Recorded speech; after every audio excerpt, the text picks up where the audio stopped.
Resident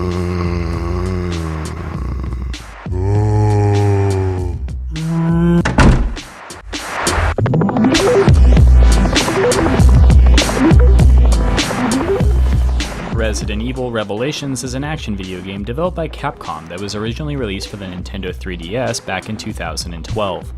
It, as well as its sequel, have since been remastered and ported to multiple consoles from both last generation and current. While having played maybe 15 titles in the series since 1996, I did skip these games until now, and as a result will not be able to compare the Switch port to prior releases of the game. So, does the 19th installment in the Resident Evil series offer enough new scares to keep both rookies and veterans satisfied, or has this Jill sandwich gone stale?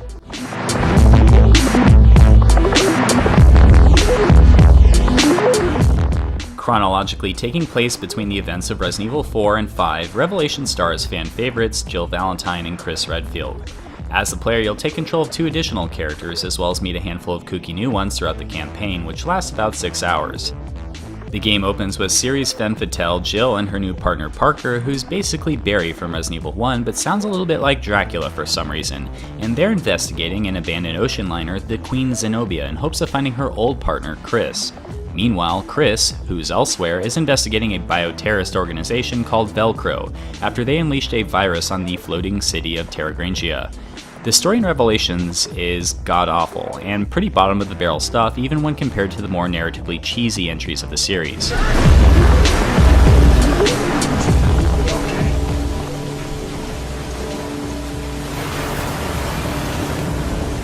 don't like the sound of that. The gameplay is technically efficient. Revelations follows the trend set by Resident Evil 4, meaning the camera will be fixed behind whoever the player is controlling at the time and will zoom in for a more claustrophobic over-the-shoulder view while aiming. You can at times stagger certain enemies by shooting them in the head area, causing them to hunch over and have a gross sack fall out of their mouth that can be shot for more damage, or can be attacked using a stylized melee attack to put some distance between the two of you. Oddly, the damage animations weren't as varied as I would have liked. You basically can shoot them as they just continue to advance towards you.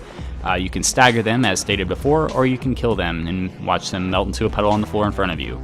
The shortage of animations quickly makes encounters feel like they were designed for more limited hardware, and I'll get to that a little bit further on when discussing the sound design.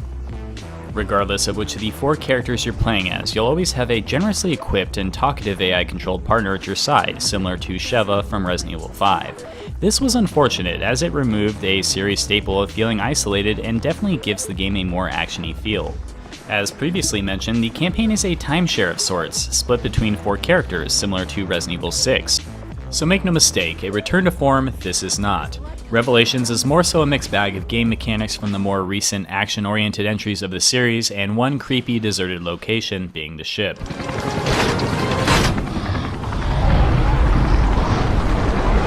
Ready, Chris? One new mechanic Revelations introduces is the ability to scan your environment for hidden items by holding down the L button. While some have praised this addition to the gameplay as being rewarding for those who are thorough, I found it to be rather taxing and unnecessary. At any given moment, you can scan your surroundings by holding down the L button in hopes of seeing a spinning circle in any given area, so that you can hold down the R button for a few seconds until that scans, reveals your reward, and then you can go pick that up.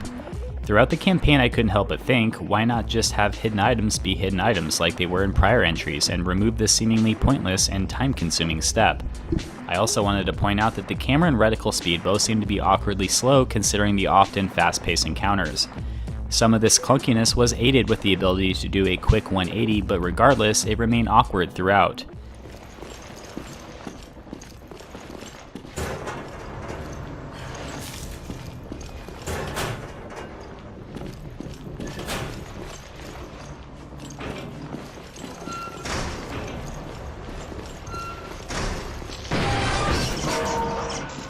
The environmental design is mostly fantastic and does a really great job in selling the locations of Revelations. Whether it be the rain and waves crashing down on the deck of the Queen Zenobia or the mechanical slam of a heavy iron door shutting behind you, it's all pretty convincing stuff. Sadly, as stated before, this too can lend to the game feeling limited at times. For example, the initial authentic clash of a door opening and shutting sounds great, but then you hear the same exact sound 5 seconds later when you enter the next room, and then 5 seconds later, and so on and so forth. In playing just 5 minutes, I heard the same exact distinct door slam over 20 times, and that made the environment sort of feel like a Game Boy Advance port of a game made for PlayStation 2. The moaning and shuffling of monsters can at times be unsettling, particularly if wearing decent headphones, and weapons, while not having the impactful acoustics of some of the more well-known shooters available, are all contrasting enough to differentiate from one another and all feel powerful while shooting.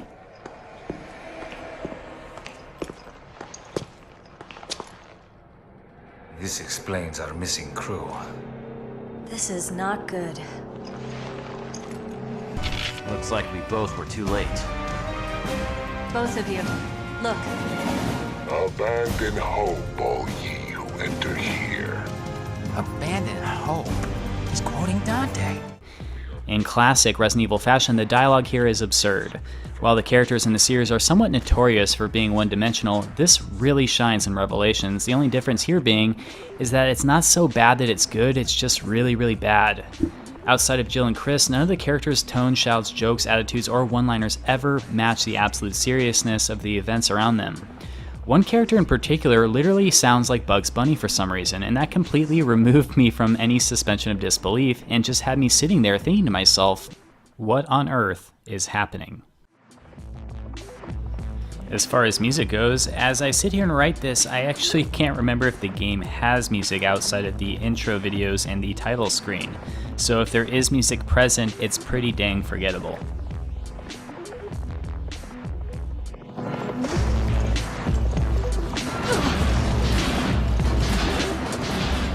As you might have guessed, I actually was not a huge fan of this game. For reasons unknown to me, Capcom has taken a unique survival horror franchise and turned it into a cheesy, action-heavy, vanilla affair that follows the same exact footsteps as Resident Evil 5 in particular. And while there is a decent raid mode that plays with a more in-depth weapon customization system as well as offer more diverse loadouts of enemies, it just still felt like an afterthought to an otherwise disappointing entry of the series.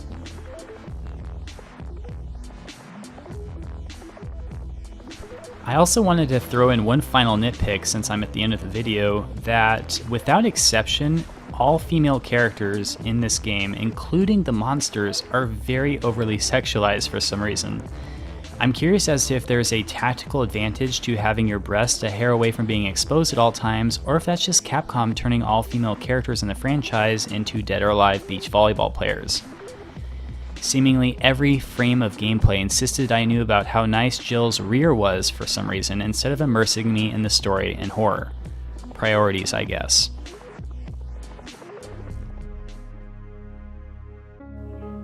Resident Evil Revelations by Michael Bay will cost you $20 on the Nintendo eShop and will take up a meaty 13 gigabytes on your system.